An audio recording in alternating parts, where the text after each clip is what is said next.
کچھ ایک بات آگے بڑھاتے ہیں پروفیسر صاحب. بات یہ ہے کہ آپ کے فلسفے میں کئی جہتیں نظر آتی ہیں. عشق بھی نظر آتا ہے, عقل و عشق بھی نظر آتا ہے, وطنیت بھی نظر آتی ہے, اجتہاد بھی نظر آتا ہے, حرکت و عمل بھی نظر آتا ہے, خودی بھی نظر آتی ہے, مرد کامل کا تصور بھی نظر آتا ہے. تو اب یہ آپ کی صوابدید ہے, جس موضوع پہ بات کرنا چاہیں لوگوں کو بتائیں کہ فلسفے میں اتنا جو آپ کا ایک ہمگیر کنسیپٹ آپ نے دیا ہے, آغاز کیجئے. بسم اللہ الرحمن الرحیم. میں سب سے پہلے تو وہ بات جو شروع میں آپ نے کہی ہے, محترم سعید خان صاحب نے بھی کہی, آپ نے بھی فرمایا کہ ہماری قوم ابھی تک علامہ اقبال کو جان ہی نہیں سکی. یمن کا ایک اسٹوڈنٹ مجھ سے مدینہ یونیورسٹی میں یہ کہنے لگا کہ تم پاکستان سے ہو, اقبال کا کوئی شعر سناؤ. میں نے اسے کہا کہ اقبال کا کلام تو اردو میں ہے, کیا تم اردو زبان جانتے ہو؟ اس نے کہا لا عارف اردیہ ولیکن عارف اقبال. میں اردو زبان نہیں جانتا لیکن میں اقبال کو جانتا ہوں. اقبال کو جانتا ہوں. میں نے اسے کہا کہ کیسے جانتے ہیں آپ اقبال کو؟ اس نے کہا انشد شعرہ, تم کوئی شعر تو سناؤ اقبال کا. اور میرے ذہن میں جو فوراً شعر آیا اس وقت وہ یہ تھا, خال خال اس قوم میں اب بھی نظر آتے ہیں وہ اشک سحرگاہی سے جو ظالم کرتے ہیں وضو. وہ کہنے لگا, یمن کا اسٹوڈنٹ یہ سن کر کہنے لگا, اے واہ ابلیس کی مجلس شورا. یہ اس نظم کا نام تھا جس میں یہ شعر تھا. شعر سن کر وہ نظم کے نام تک پہنچ گیا تھا. میں نے حیرانگی سے اسے پوچھا کیف تعرف اقبال, تم کیسے اقبال کو جانتے ہو, کیسے تمہیں تو اردو نہیں آتی؟ اس نے کہا اللہ منا استاذنا لو تریدون ان تفہموا القرآن افہموا اقبال. ہمارے استاد نے ہمیں سکھایا ہے کہ اگر تم قرآن سمجھنا چاہتے ہو تو پہلے اقبال کو سمجھو. بھائی کیا بات ہے. انہوں نے کہا اقبال کے اشعار کا ترجمہ کر کر کے ہمیں ہمارے استاد نے بتایا. یعنی قرآن کا ماخذ آپ نے بیان کیا. قرآن کا ماخذ. اور یہ وہ بات ہے جو علامہ اقبال نے خود بھی کہی ہے. وہی جو آپ نے حوالہ جس نظم کا دیا تھا, عرض حال مصنف بحضور رحمت اللہ العالمین صلی اللہ علیہ وسلم, اس میں جب حضور صلی اللہ علیہ وسلم سے وہ عرض کرتے ہیں علامہ اقبال تو کیا بات کرتے ہیں. وہ یہ عرض کر رہے ہیں وہاں پر, گر دلم آئینہ بے جوہرست ور بحرفم غیر قرآن مزمرست.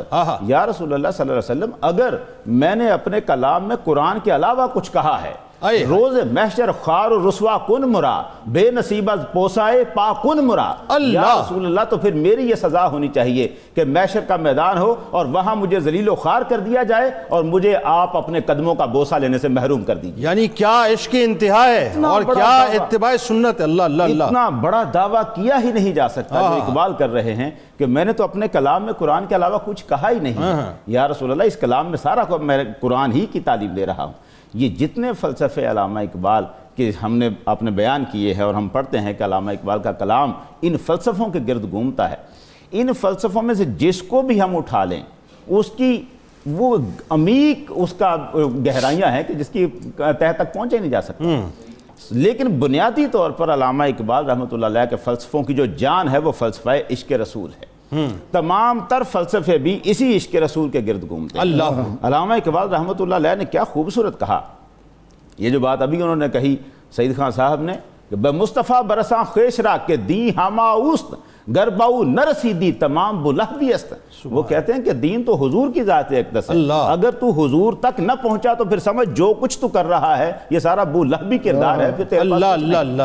اب یہ حضور صلی اللہ علیہ وسلم کی ذات اقدسی ہر کے عشق مصطفیٰ سامان اوست بحر و بر در گوشائے دمان اوست. وہ کہتے ہیں کہ جس کا سامان حضور کا عشق ہے پھر وہ سمندروں اور خشکیوں کو چاہے اپنے دامن کے کونے میں باندھ سکتا ہے. یہی وہ بات پھر وہاں دوسرے مقام پہ کرتے ہیں کہ عجب کیا گر مہو پروی میرے نخچیر ہو جائیں, گر بر فترا کے صاحب دولت بستم سرے خود را. اس شعر کو ذرا سمجھنے کے لیے تھوڑا سا دیکھیے گا کہ ایک شکاری جب شکار کرنے لگتا ہے صحراؤں میں, اپنے گھوڑے پہ سوار ہے, اس نے جس کو شکار کیا ہے ہرن وغیرہ کو شکار کرتا ہے تو اس کے پاس ایک گھوڑے پر ایک جال سا ہوتا ہے, رسا سا, جس کے ساتھ وہ اس شکار کیے ہوئے جانور کا سر باندھ لیتا ہے اور اب یہ باندھا ہوا جانور اس کے گھوڑے کے ساتھ لٹکتا ہوا چلا جا رہا ہوتا ہے. وہ گھوڑے پر شکار سوار ہوتا ہے.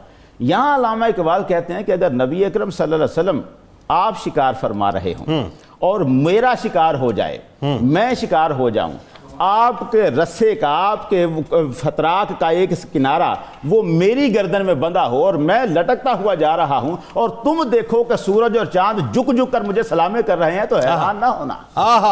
تو اس پر حیران نہ ہونا کہ جس کا سر بند جاتا ہے حضور سید عالم کے فتراک سے، پھر ماہ پروین سورج اور چاند اس کو سلامیں کیا کرتے ہیں۔ سبحان اللہ۔ تو علامہ اقبال کا سارا محور اور مرکز یہی عشق ہے، وہی قوت عشق سے ہر پست کو بالا کر دے، دہر میں اسم محمد سے اجالا کر دے، ہو نہ یہ پھول تو بلبل کا ترنم بھی نہ ہو، چمنے دہر میں کلیوں کا تبسم بھی نہ ہو، یہ نہ ساقی ہو تو پھر میں بھی نہ ہو، خم بھی نہ ہو، بزم توحید بھی دنیا میں نہ ہو، تم بھی نہ ہو، خیمہ افلاک کا استادہ اسی نام سے، نبض ہستی تپش مادہ اسی نام سے۔ بھائی آپ اجازت مجھے بھی دے دیں جناب، شراب کہن پھر پلا ساقیا، شراب کہن پھر پلا ساقیا، وہی جام گردش میں لا ساقیا، مجھے عشق کے پر لگا کر اڑا، میری خاک جگنو بنا کر اڑا، خرد کو غلامی سے آزاد کر، جوانوں کو پیروں کا استاد کر، ہری شاخ ملت تیرے دم سے ہے، نفس اس بدن میں تیرے دم سے ہے، تڑپنے پھڑکنے کی توفیق دے، دل مرتضیٰ سوز صدیق دے، جگر سے وہی تیر پھر پار کر، تمنا کو سینوں میں بیدار کر، جوانوں کو سوز جگر بخش دے، میرا عشق میری نظر میری نظر۔ اب مجھے پھر تھوڑی سی اجازت دیجئے کہ جہاں سے آپ نے یہ شروع کیا ہے نا، اس سے تھوڑا پیچھے علامہ اقبال نے ایک مرثیہ خوانی کی ہے، بڑا کمال۔ یعنی یہ جو ایک وہ کہتے ہیں نا کہ مسجد مرثیہ خواہ ہے کہ نمازی نہ رہے، یعنی کہ وہ صاحب و صافِ حجازی نہ رہے، یہاں جو آپ نے کلام پڑھا اس سے پیچھے علامہ نے خود مرثیہ خوانی کی ہے۔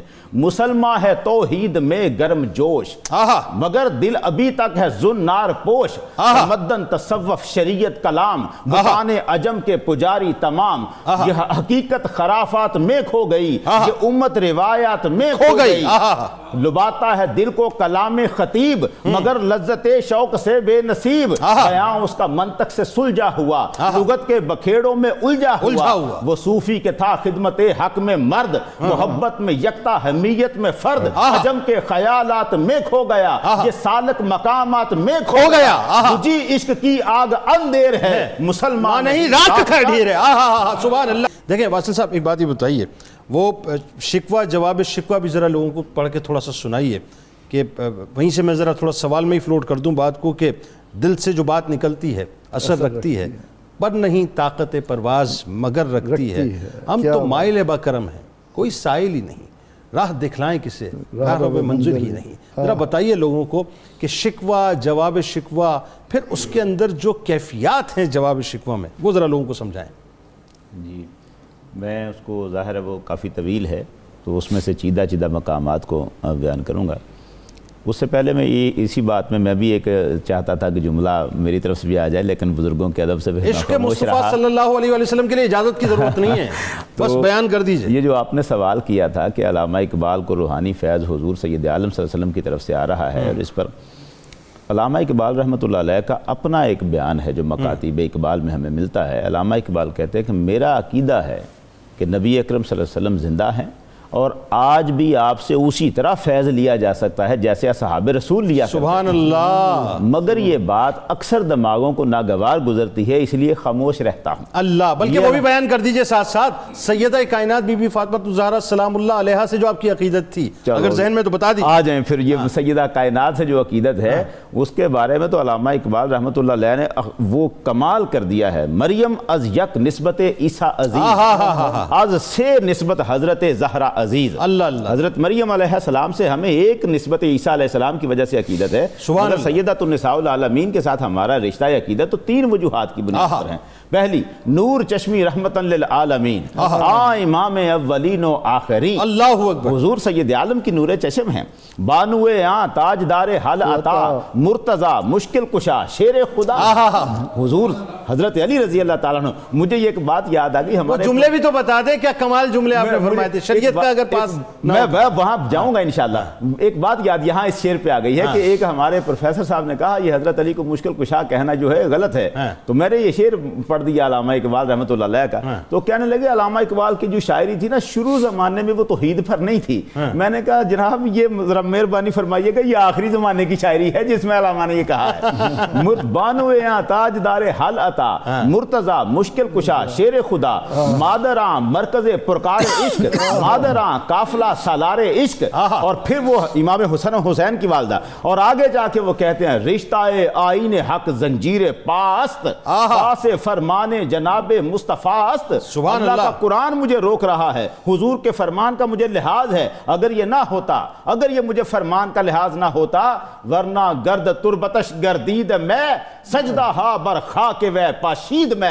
سیدہ فاطمہ زہرا، میں آپ کی قبر کا طواف کرتا اور آپ کی خاک کے سامنے سجدے کرتا اگر مجھے اللہ کے قرآن کا اور حضور کے فرمان کا پاس نہ ہوتا۔ یعنی اس کا مطلب یہ ہوا کہ عشق مصطفیٰ صلی اللہ علیہ وآلہ وسلم اور عشق اہل بیت رچا بسا ہوا رچا بسا ہے اقبال کی رگ رگ میں رچا بسا ہے۔ اب آ جائیں کہ وہ جو شکوہ والا آپ نے جو عرض فرمایا ہے کہ شکوہ میں مسلمانوں کی طرف سے علامہ اقبال نے گویا ان کے جو دل کے اندر بڑاس تھی ایک، اس کو نکالا ہے بڑے خوبصورت انداز سے، لیکن چونکہ بات کرنی ہے اور ہے تو اللہ سے یہ گفتگو کر رہا ہے، تو اس گفتگو میں آپ نے جو الفاظ کا انتخاب کیا ہے اور جو لہجے کا بنایا ہے، جو لہجے کا آپ نے اختیار کیا ہے، آپ فرماتے ہیں اے خدا شکوائے ارباب وفا بھی سن لے، خوگرے حمد سے تھوڑا سا گلہ بھی سن لے، اور پھر اس گلے کو کرتے ہیں ہم سے پہلے عجب تھا تیرے جہاں کا منظر، کہیں مسجود تھے شجر کہیں معبود تھے پتھر، اور پھر وہ کہ تجھ کو معلوم ہے لیتا تھا کوئی نام تیرا، قوت بازو مسلم نے کیا کام تیرا، صفائے دہر سے باطل کو مٹایا کس نے، باطل کو مٹایا ہم نے، صفائے دہر سے باطل کو مٹایا ہم نے، نوع انسان کو غلامی سے چھڑایا ہم نے، تیرے کعبے کو جبینوں سے بسایا ہم نے، تیرے قرآن کو سینوں سے لگایا ہم نے، پھر بھی ہم سے یہ گلہ ہے کہ وفادار نہیں، ہم وفادار نہیں، تو بھی تو دلدار نہیں۔ اور پھر کہتے ہیں کیوں مسلمانوں میں ہے دولت دنیا نایاب، تیری قدرت تو ہے وہ جس کی نہ حد ہے نہ حساب، تو جو چاہے تو اٹھے سینہ صحرا سے حباب، رہروے دشت ہو سیلی زدہ موج سراب، پروردگارہ تو کر سکتا ہے، تانے اغیار ہے رسوائی ہے ناداری ہے، کیا تیرے نام پہ مرنے کا عوض خاری ہے۔ اب آئیے ذرا جواب، اب جب یہ ساری بات کر کے اب جواب کی طرف آتا ہوں، یہیں سے علامہ نے پھر جواب دیا ہے کہ پروردگار آگے سے یہ جواب دیتا ہے، وہ کہتا ہے صفائے دہر سے باطل کو مٹایا کس نے، نوع انسان کو غلامی سے چھڑایا کس نے، میرے کعبے کو جبینوں سے بسایا کس نے، میرے قرآن کو سینوں سے لگایا کس نے، تھے تو آبا وہ تمہارے ہی مگر تم کیا ہو، ہاتھ پر ہاتھ درے منتظر فردا ہو، تم بیٹھے ہوئے ہو، فرقہ بندی ہے کہیں اور کہیں ذاتے ہیں، کیا زمانے میں پنپنے کی یہی باتیں ہیں، یوں تو مرزا بھی ہو سید بھی ہو افغان بھی ہو، تم سبھی کچھ ہو بتاؤ تو مسلمان بھی ہو۔ اور پھر ان سارے مسائل کا حل بیان کرتے ہوئے نچوڑ پوری گفتگو کا نکالتے ہیں، وہ کہتے ہیں کہ محمد سے وفا تو نے تو ہم تیرے ہیں، یہ جہاں چیز ہے کیا لوہ قلم، بھئی ایسے نہیں ایسے کی محمد سے وفا تو نے تو ہم تیرے ہیں، تو ہم تیرے ہیں، کی محمد سے وفا تو نے تو ہم تیرے ہیں۔ اچھا جی، آخر میں پروفیسر صاحب کے شگفتہ گلشن زہرا کا ہر گل تر ہے، کسی میں رنگ علی کسی میں بوئے رسول، یہ جو اہل بیت پاک کا ایک عشق کا تصور ہے آپ کی شاعری میں، ذرا مختصراً بتائیے۔ میرے پاس وقت ذرا بڑا کم ہی ہو گیا ہے، میں تھوڑا سا ذہن میں چونکہ بنا بیٹھا تھا ایک بات اور کو، جب سعید خان صاحب نے ایک حوالہ دیا، وہ حوالہ انہوں نے دیا کہ علامہ اقبال نے تو غنی از ہر دو عالم من فقیر روز محشر عذرہائے من پذیر، اور اس کے آخر میں کہا کہ گر تو مینی حسابم ناگزیر از نگاہ مصطفیٰ پنہاں بگیر، وہ کہتے ہیں کہ مجھے حضور کی نگاہ سے چھپا، اور بیدم وارسی یہ کہتے ہیں کہ میں تو پیش ہی آپ کے سامنے، ان کا جو انداز ہے اصل میں بیدم کا اپنا کلام ہی انوکھا اور الگ ہے دوسرے کلام سے، خود انہوں نے کہا ہے محشر میں محمد کا عنوان نرالا ہے، محشر میں محمد کا عنوان نرالا ہے، امت کی شفاعت کا سامان نرالا ہے، مضمون اچھوتے ہیں مفہوم انوکھے ہیں، دیوانوں میں بیدم کا دیوان نرالا ہے، الگ سے بالکل۔ یہ مصطفیٰ رضا نوری جو اعلیٰ حضرت کے فرزند ہیں، انہوں نے اپنے وہ شعر میں بڑا خوبصورت کہا، گر پڑ کے یہاں پہنچا مر مر کے اسے پایا، چھوٹے نہ الہی اب سنگے درے جان آنا۔ اب انہوں نے تو وہاں دعا کی ہے، لیکن بیدم نے دعا نہیں کی۔ وہ کہتے ہیں بیدم میری قسمت میں سجدے ہیں اسی در کے، چھوٹا ہے نہ چھوٹے گا سنگے درے جان آنا۔ یعنی وہ ایک اور مقام پہ کھڑے ہیں، یقین کے مقام پہ کھڑے ہیں۔ انہوں نے اپنا انداز داغ سے، غالب سے، اقبال سے، ہر ایک سے جدا کرنا۔ داغ نے کہا تھا مرنے کے بعد آیا وہ میرے مزار پر، پتھر پڑے صنم تیرے ایسے پیار پر۔ اب انہوں نے یہ کہا، لیکن اس کے برعکس بیدم نے کیا کہا؟ آنسو بہا رہے ہیں وہ میرے مزار پر، ابر کرم برستا ہے مشت غبار پر، بیدم اگر خزانہ کونین بھی ملے صدقے کروں میں دولت دیدار یار پر۔ وہ الگ کر گئے اپنے آپ کو۔ ٹھیک پروفیسر، بسم اللہ الرحمن الرحیم۔ ظاہر ہے جی علامہ اقبال رحمۃ اللہ علیہ اور بیدم شاہ وارسی رحمۃ اللہ علیہ دونوں بزرگ ہستیاں ایسی ہیں کہ جن کی زندگیاں ہی محبت کی مثال بن چکی ہیں، عشق رسول کی جیتی جاگتی علامتیں ہیں یہ دونوں۔